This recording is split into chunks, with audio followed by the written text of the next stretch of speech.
আজ থেকে ৬.৫ কোটি বছর আগে পৃথিবী কিছুটা এইরকম দেখতে ছিল।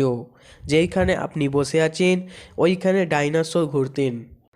সমুদ্রের গভীর থেকে আকাশের চূড়া পর্যন্ত ১,০০,০০০ কিলো ওজন থেকে ৪,০০,০০০ কিলো ওজন পর্যন্ত, হাতির থেকে বড় পাখি পর্যন্ত সমস্ত জায়গায় শুধু তাদেরই রাজত্ব ছিল। এমন কি হলো যে কিছু ঘন্টার মধ্যে তাদের বিনাশ হয়ে যায়? আমাদের পূর্বজই কেন বেঁচে গেল? আর মানুষ এই পৃথিবীতে আসলো কিভাবে, এই ভিডিওতে জানা যাক। সময়ে কিছুটা পিছনে যাই। এটা হলো আমাদের পৃথিবী। এই সময় অক্সিজেন বেশি হওয়ায় ৩০-৩৫ তলা বিল্ডিংয়ের মতো গাছ সমস্ত জায়গায় দেখা যায়। আর এইখানে থাকতো ডাইনোসর। এটা হলো ৮ তলা বিল্ডিংয়ের সাইজের আর্জেন্টেনোসরেস। একদিনে এরা বহু বন খেয়ে ফেলতো। ওই সময় পৃথিবী কিছুটা এইরকম দেখতে ছিল। এটা হলো চুরের মরুভূমি যেখানে লক্ষ বছরেও বৃষ্টি হয় না। এইখানেও তাদের রাজ ছিল। এটা হলো আমাদের ভারত, যা এশিয়ার দিকে আগাচ্ছিল। ওই সময় ভারতীয় জমিন লাভাতে ঢাকা ছিল। আর এখানে পাওয়া যেত রাবাসরেস। এইখানের কিছু আলাদাই দৃশ্য ছিল। ৭টি বাসের সমান জীব থেকে একটি মানুষের সমান কাঁকড়া পর্যন্ত। বাইরে এসে দেখি তো কয়েক কিলোমিটার লম্বা আমেরিকান মরুভূমিতে পাওয়া যেত টাইটানোসরেস।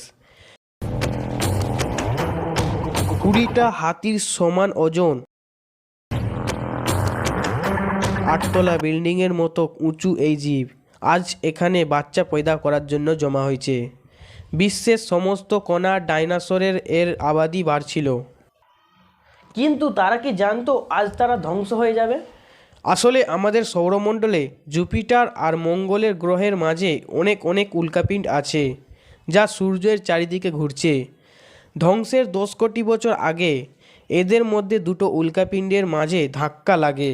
দুটি এর মধ্যে একটি টুকরো প্রচণ্ড গতিতে পৃথিবীর দিকে আসে। পৃথিবীর কাছে আসতেই এর কিছু টুকরো চাঁদে এসে পড়ে। গতি বেশি হওয়ায় চাঁদের মাধ্যাকর্ষণ এটাকে টানতে পারে না। পৃথিবীর কাছে আসতেই এটা গতি আরও বাড়তে থাকে। এটা ৮০,০০০ কিলোমিটার বেগে পৃথিবীতে ধাক্কা মারে। এখানে রাতে ১:৩০ বাজছিল। ধাক্কার ৪ মিনিট আগে পৃথিবীতে হইচই লেগে গেছিল। এটার আলো চমক দেখে কাছের জানোয়ার অন্ধ হয়ে গেছিল। পড়ার আগেই ওইখানে জল একদম শুকিয়ে যায়। পড়তেই এটার উষ্ণতা আজকের ১০ কোটি পরমাণুর সমান।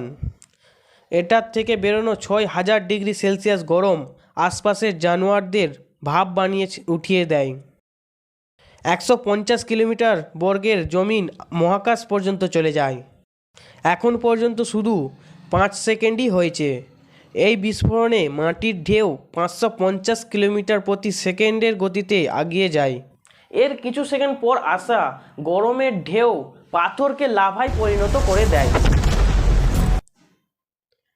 এর জন্য গুলির গতিতে পাথর জানোয়ারদের উড়াতে লাগে। আশেপাশের নদী উল্টো বইতে লাগে। জঙ্গলের গাছ নিচে পড়তে থাকে।